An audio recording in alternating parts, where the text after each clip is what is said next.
Hello students, कैसे हो आप। मैं संदीप सर ने एक बार फिर से आपका स्वागत करता हूं आज की इस क्लास में। और पढ़ने जा रहे हैं पैसेज की class number 10। Banking previous year passage हम पढ़ रहे हैं। नो वीडियो या फिर नो सेट में आपके लिए बना चुका हूं, नो पैसेज पढ़ा चुका हूं। आज का पैसेज डिस्कस कर रहे हैं, ठीक है। 10 नंबर पैसेज है हमारा, बैंकिंग का काफ़ी अच्छा पैसेज रहने वाला है। Read the passage given below, answer the questions. चलिए, ये पैसेज है स्टूडेंट, ठीक है। पहले स्लाइड्स चेक कर लेते हैं, हमेशा की तरह मैं आपको बताता आया हूँ, लेंथ ही है कैसा है एक बार देख लेते हैं। 1, 2, 3, 4, 5, 6, 6 स्लाइड्स हैं बेटा। कितने स्लाइड्स हैं? 6 स्लाइड्स। पहले इसके अंदर देखते हैं ऐसे क्वेश्चन जिनके अंदर एंटोनियम सिनोनियम्स हम बता पाए। बिना पैसेज को पढ़े कितने क्वेश्चन कर सकते हैं। इसने पूछा ऑथर की टोन क्या है पैसेज में, नहीं बता पाएंगे, अभी पैसेज नहीं पढ़ा। Main point of the passage नहीं बता पाएंगे, ठीक है। इसके अंदर स्टूडेंट कुछ क्वेश्चंस हैं, जैसे मैं आपको बताऊं एक मिनट के लिए। 8th question, which of the following is the synonyms of the word sinister. है ना, बहुत बैड, बुरा होता है ना, सिनिस्टर, सिन होते हैं पाप। इसका हमें क्या बताना है? सिनोनियम्स बताना है स्टूडेंट। नास्टी, है ना, बहुत ही बुरा और गंदा होता है सिनिस्टर, और इसका सिनोनियम्स नास्टी बन जाएगा। करप्ट, करप्ट होता है। लक्की, लक्की होता है। फॉर्चुनेट, फॉर्चुनेट, है ना, लक्की से रिलेटेड हो गया।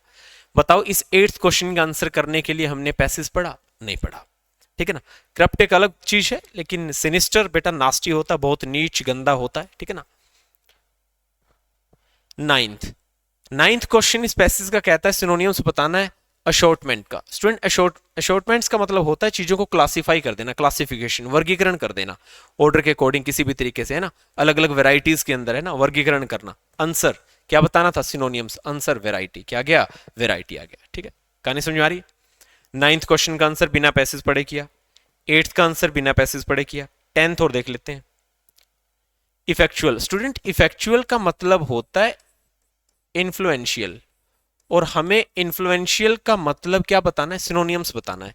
इन्फ्लुएंशियल का मतलब होता है ऐसे एफर्ट्स जो क्या लेकर के आए आपके लिए, आपके लिए प्रोडक्टिव हो, बेनिफिशियल हो, प्रोलिफिक हो, है ना, फर्टाइल हो, उन्हें इन्फ्लुएंशियल कहा जाता है। इसका सिनोनियम्स क्या बनेगा? प्रोडक्टिव। बाकी बच्चे ऑप्शन नेगेटिव, है ना, इन इंपॉर्टेंट नेगेटिव सेंस दे रहा है, यूजलेस नेगेटिव सेंस दे रहा है, अथॉरिटेटिव इसे रिलेट नहीं कर रहा। तो इफेक्चुअल मीन्स टू से इन्फ्लुएंशियल, है ना, इन्फ्लुएंशियल। स्पेलिंग इसकी थोड़ी सी मैं सही लिख दूं भाई, सॉरी।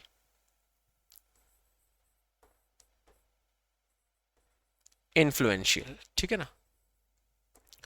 तो इसका जो हमारा सिनोनिम्स बनेगा वो प्रोडक्टिव बनेगा। अभी 3 क्वेश्चन कर लिए, 10th, 9th और 8th। कोई पैसेज नहीं पढ़ा। ये क्या कहता है 7th में? What is the advantage of learning Morse code. अच्छा, अब हमें, है ना, ये मोर्स कोड इस पैसेज के अंदर कहीं वर्ड देखना है, पहचानना है, ठीक है ना।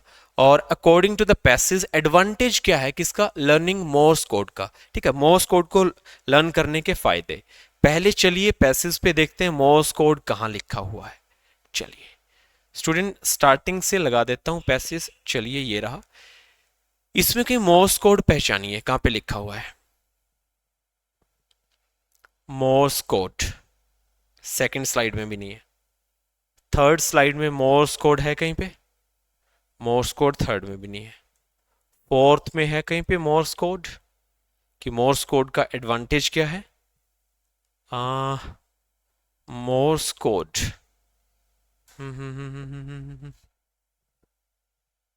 ये रहा। If you prepare by learning Morse code, you will be on the front lines of the vital communication network and could be responsible for bringing peace. अगर आप Morse code को इस्तेमाल करते हो तो peace लेके आ सकते हो, comfort and safety information to friends and family, है ना। अगर आप Morse code को इस्तेमाल करते हो तो फ्रेंड्स और फैमिली के लिए पीस, कंफर्ट और सेफ्टी इंफॉर्मेशन लेके आ सकते हो। आंसर चेक कर लें, देख लो क्या आया हुआ है। कौन सा क्वेश्चन था हमारा? क्वेश्चन शायद 7 था। ये रहा option B, you can bring peace and safety to the society, है ना। ऑप्शन बी आंसर आ गया, बताओ, ठीक है। जॉब्स आपके लिए लेकर के आएगा, you will make a difference to the society, no. Peace और सेफ्टी आप लेके आओगे सोसाइटी, फैमिली के लिए, option B. 6th, why is the technology for electromagnet bombs a potential hazard. बेटा, पोटेंशियल हैजार्ड का मतलब होता है बहुत बड़ा खतरा, ठीक है। इलेक्ट्रोमैग्नेटिक बॉम्ब्स एक बहुत बड़ा खतरा है फॉर नेशंस पावर ग्रिड, है ना, हमारी नेशंस की पावर ग्रिड के लिए, है ना, इलेक्ट्रिसिटी या फिर जो पावर ग्रिड है उसके लिए एक बहुत बड़ा खतरा कौन है? Electromagnet bomb. Why is the technology of electromagnet bombs? ये कहता है कि जो टेक्नोलॉजी इलेक्ट्रोमैग्नेटिक बॉम्ब्स की वो इतना बड़ा खतरा हमारे नेशन पावर ग्रिड के लिए क्यों है, आंसर बताना है क्यों है।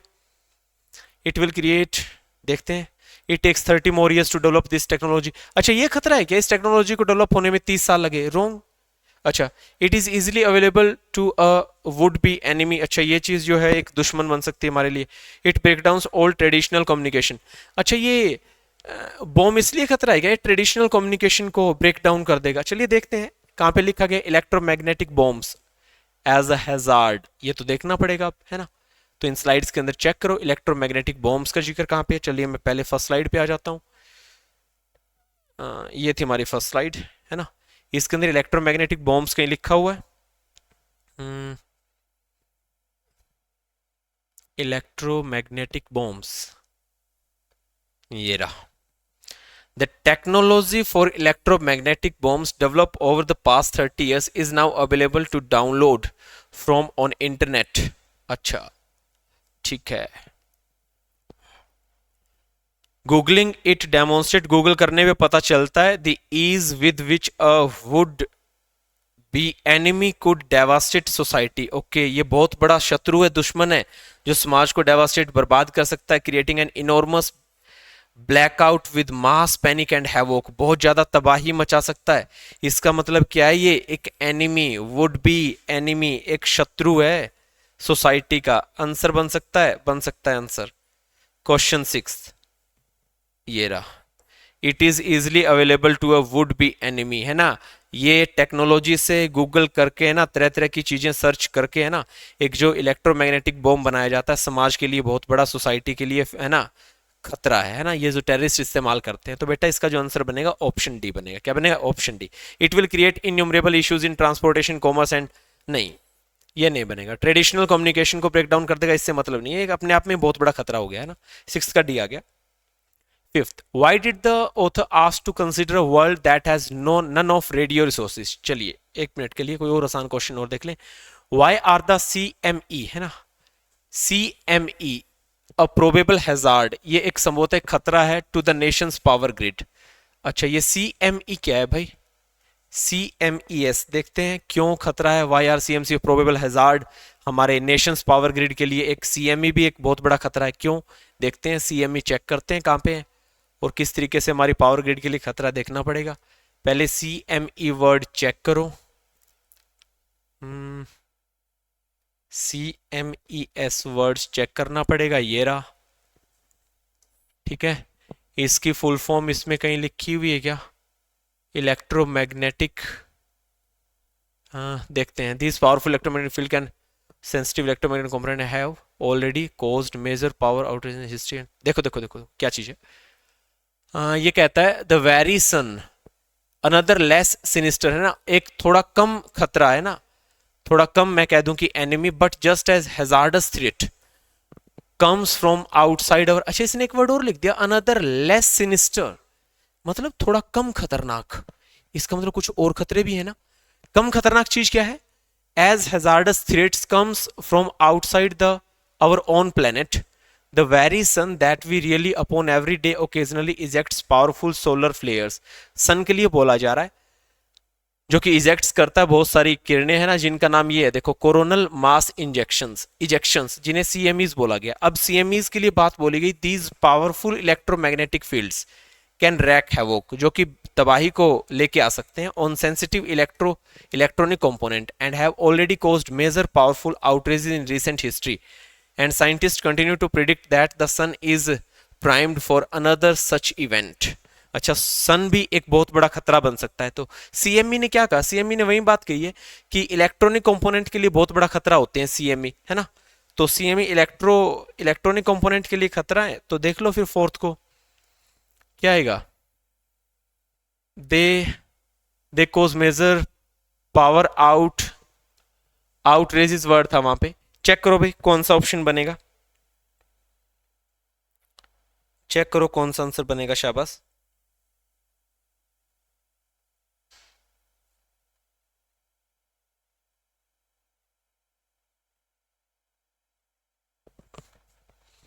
मैंने भी इलेक्ट्रॉनिक कंपोनेंट का जिक्र किया था। किया था सर। दे डैमेज डेलिकेट इलेक्ट्रॉनिक कंपोनेंट्स, यही तो बताई थी इसने कि हमारे इलेक्ट्रॉनिक कंपोनेंट्स के ऊपर रैक है वो कर सकते हैं, तबाही बरपा सकते हैं। ऑप्शन डी आ गया, और ऑप्शन सी नहीं है ना। सारी बातें पढ़ ली हमने। ये कहता है how many potential problems for the nation's power grid has the author described in the passage. अभी हमें नहीं पता चला कि पावर ग्रिड के लिए कितनी प्रॉब्लम्स है ना, हमारे लिए कितना खतरा है ना, एक प्रॉब्लम है, दो है, तीन है, चार है, इसका पता नहीं चला। What is the main point of the passage, passage का मेन पॉइंट क्या है। अच्छा, इसको मैं तुम्हें ना थोड़ा सा बता सकता हूं। इस पैसेज के अंदर जब आप जाओगे, इसका मेन पॉइंट क्या है, इसके ऑप्शंस कहते हैं to help us to understand how important the daily news is. अच्छा यार, न्यूज के ऊपर तो पैसेज ही नहीं था। To persuade the citizens to fight against the government. अच्छा, सिटीजन्स को राजी करना कि आप सरकार के खिलाफ लड़ो, नहीं, गवर्नमेंट का इशू ही नहीं आया अभी तक। To describe how fragile the nation's power grid is. अच्छा, ये डिस्क्राइब करना है क्या कि कितनी कमजोर है हमारी पावर ग्रिड। अच्छा, एक मिनट के लिए मान लिया, हो भी सकता है। फिर कहता है कि मेन पॉइंट पैसेज का है to persuade the citizens to learn the Morse code to be ready to face problem disasters, की सिटीजन्स को तैयार रखना होगा मोर्स कोड, ताकि वो प्रोबेबल डिजास्टर्स को, आगे आने वाले जो खतरे हैं, जो थ्रेट्स हैं, जो डेंजर्स हैं, उनसे वो टैकल कर पाए। तो मोर्स कोड, और बेटा ये बिल्कुल सही बात है। लास्ट की लाइन है, देख लो पैसेज की, यहां से देखो, बिल्कुल लास्ट में ये लिखा है Morse code continues to be a valuable survival skill for you. अब लास्ट में कंक्लूजन के तौर पे तुम्हें मनाने की कोशिश कर रहा है, तुम्हें परसुएड करने की कोशिश कर रहा है ऑथर। ये कहता है Morse code continue to be a valuable survival skill होगी, बहुत अच्छी स्किल होगी मोर्स कोड। किसके लिए, योर फैमिली के लिए, एंड फॉर द नेशन, और देश के लिए भी। इसका मतलब ये बात किसने बोली है, ये बात इसने बोली व्हीलर एडी, है ना, जिराल्ड व्हीलर ने ये बात बोली है। तो इसका मतलब मोर्स कोड के ऊपर काफी अच्छा फोकस किया है, तो शायद ये बात बताना चाहता है ऑथर। आंसर आ गया ऑप्शन डी, है ना। मेन पॉइंट ये है कि आप मोर्स कोड को परसुएड करो, आपको मनाने की कोशिश कर रहा है यहाँ पे ऑथर, है ना, कि आपको ऐसी ऐसी चीजें फॉलो करनी पड़ेंगी। क्वेश्चन फर्स्ट है, what is the author's tone in the passage. Descriptive, अच्छा साइनिकल का मतलब नेगेटिव हो गया, नेगेटिव नहीं कहना चाहता, है ना। एनालिटिकल का मतलब भी नहीं है। एनालिटिकल होता है कि हमने इससे क्या क्या आंकड़े लिए, क्या क्या एनालाइज किया, ठीक है, ऐसा नहीं है। ये तुम्हें लास्ट में जाकर के कंक्लूजन ये दे रहा है कि आप हमारी ये बात मानो, थोड़ा सजेशन दे रहा है ना। तो थोड़ी सजेस्टिव इसकी टोन, है ना। परसुएसिव आ जाएगा, परसुएसिव भी होता है ना, आपको मनाने की कोशिश कर रहा है, आपके साथ कोऑपरेट कर रहा है, तो वो यहाँ पे टोन नजर आ रही है पैसेज के अंदर ऑथर की। वो आपको डांट नहीं रहा है, धमका नहीं रहा है, ठीक है ना, आपको ऐसा करना चाहिए। ये देखो लास्ट की लाइनों में, ये देखो लास्ट की लाइनों में, है ना, ये देखो मोर्स कोड के ऊपर you will be on the front lines of vital communication network, है ना। फिर कहता है सेफ्टी इंफॉर्मेशन चाहिए फ्रेंडली फ्रेंड्स और फैमिली के लिए, some things may be better left to others, है ना। You would not feel safer knowing that you done everything, है ना। तुम्हें अच्छा महसूस नहीं करना चाहिए कि हर एक चीज हो गई है, ठीक है, इस टाइप से। तो तुम्हें मतलब परसुएड कर रहा है ना, बहुत अच्छी बातें बता रहा है। तो इसका मतलब सर फर्स्ट क्वेश्चन हो गया, सेकेंड हो गया। थर्ड क्वेश्चन जानना पड़ेगा, हाउ मेनी पोटेंशियल प्रॉब्लम्स। देखो इन प्रॉब्लम्स का जिक्र इस पैसेज को पढ़ने से ही पता चलेगा, है ना। अब हमें प्रॉब्लम्स का जिक्र करना पड़ेगा, ठीक है, कि कौन कौन सी प्रॉब्लम्स है। सच थ्रेट, एक यहाँ पे लिखा हो सच थ्रेट्स, इस प्रकार की समस्याएं, इस प्रकार की धमकी doesn't exist only as foreign और डोमेस्टिक। अच्छा, किस प्रकार की थ्रेट्स कह रहा है भाई, किस प्रकार की थ्रेट्स कह रहा है। There are continue reminder that our nation power grid is much more fragile than we would like to admit. अच्छा, बात यह भी है कि कंटिन्यूअल रिमाइंडर है ना, आपको बार बार याद दिलवाया जाता है कि हमारा nation power grid much more fragile than we would like to admit, है ना, कि हम जो स्वीकार करते हैं उससे कहीं ज्यादा फ्रेजाइल है। Such threats do exist not only as foreign but extra worldly as well. Modern power grids as managed to by computer networks and the potential exists for hacking into those networks. बेटा एक ये समस्या है, hacking वाली, जो interrupt कर सकती है हमारी पावर सप्लाई को, ठीक है जी। अनदर लेस सिनिस्टर प्रॉब्लम, ये कौन सी थी, CME वाली दूसरी प्रॉब्लम थी, लिख ही दिया था इसने, ठीक है। तीसरी प्रॉब्लम भी देख लो। अच्छा, तीसरी प्रॉब्लम जो हम other potential problem with nation and regional grids are not pose by external threats. यहां पे एक और प्रॉब्लम भी आ रही है, ठीक है, ये देखो अदर पोटेंशियल प्रॉब्लम। ये कहता है दूसरी पोटेंशियल प्रॉब्लम एक्सटर्नल थ्रेट से नहीं है but continue to rapid growth of our own cities. ये तीसरी समस्या है, हमारी सिटीज की क्या कंटिन्यूअल जो ग्रोथ हो रही है वो, ठीक है। तो तीसरी ये कि ज्यादा ग्रोथ होगी तो पावर ज्यादा चाहिए, उसकी डिमांड ज्यादा होगी। देखो with such power demands are on rise, है ना, कैपेसिटी टू प्रोवाइड, ये तीसरी समस्या होगी।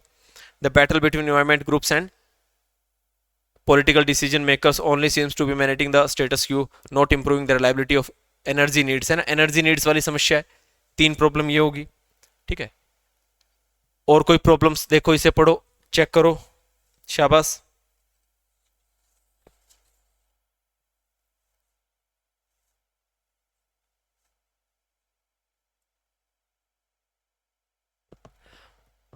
स्टूडेंट एक और प्रॉब्लम्स भी थी ना इसमें, एक तो ये जो पॉपुलेशन डिमांड करेगी ये खतरा, एक दूसरा खतरा हमारे पास क्या था, सीएमई वाला खतरा, एक तीसरा खतरा और भी तो था ना, इलेक्ट्रोमैग्नेटिक बॉम्ब्स। कहां पे गया वो, इलेक्ट्रोमैग्नेटिक बॉम्ब्स, द टेक्नोलॉजी, ये रहा, ठीक है, ये भी स्टूडेंट एक खतरा था, ठीक है ना, वुड बी एनिमी लिखा हुआ था, ये रहा फोर्थ। इसका मतलब कुल मिलाकर के इसके अंदर बात की गई है, नंबर ऑफ थ्रेड्स बेटा 4 है, नंबर ऑफ थ्रेड्स कितने हैं, 4 है, आंसर आ गया ऑप्शन ये वाला। इसके लिए चीजें आपको पढ़नी पड़ेगी, है ना, इसमें लिखा हुआ ना other potential threads, other potential problems, तो वो जाननी होगी, एक सीएमई हो गया, एक इलेक्ट्रोमैग्नेटिक बॉम्ब्स हो गया, एक पॉपुलेशन जो उसकी नीड रहेगी, तीसरा वो हो गया, है ना, और एक हमने क्या पढ़ा था, एक और भी पढ़ा था हमने ना, फर्स्ट क्या था इसमें,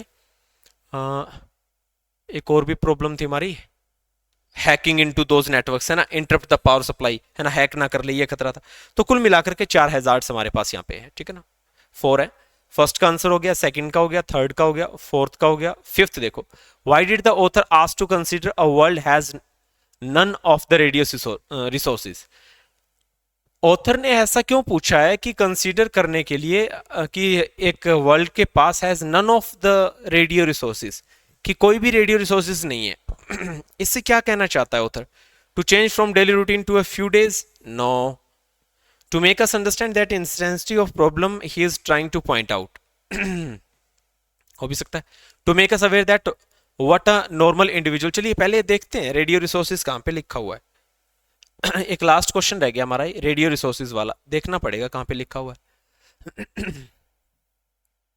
स्टार्टिंग से देखते हैं भाई, रेडियो रिसोर्सेज, अच्छा ये रहा, शायद रेडियो वगैरह का जिक्र यहाँ पे रेडियो स्टेशन लिखा हुआ है, चलिए देखते हैं।